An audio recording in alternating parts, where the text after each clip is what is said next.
I was going to tell you about my father coming home from work every day, and he'd come in the house and he'd say, "Where's my kiss?" And he'd have three little girls run to him, one hugging him around the knees and one around the waist and one around the chest, and he'd lift us all up and carry us in, but he had to have his kiss every night. His father was not like that at all. His father was very matter of fact and not very outgoing. His mother was. His mother was quite a talker and very outgoing.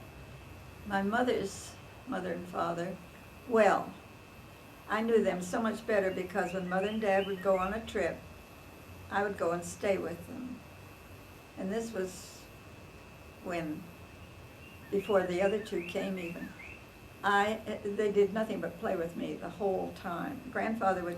Granddaddy, Nana and Goggie would take me to the zoo, the Toronto Zoo, because it was 2 blocks away. And we'd sit on the bench.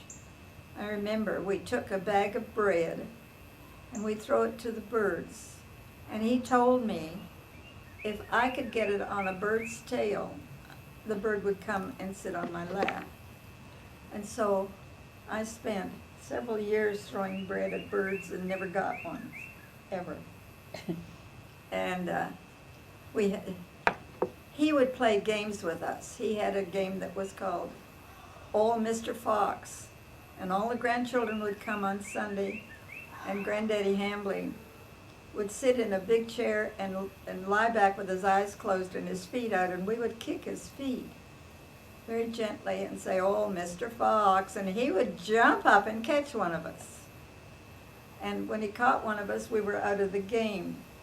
And the most wonderful honor in the world was to be the last one out of the game.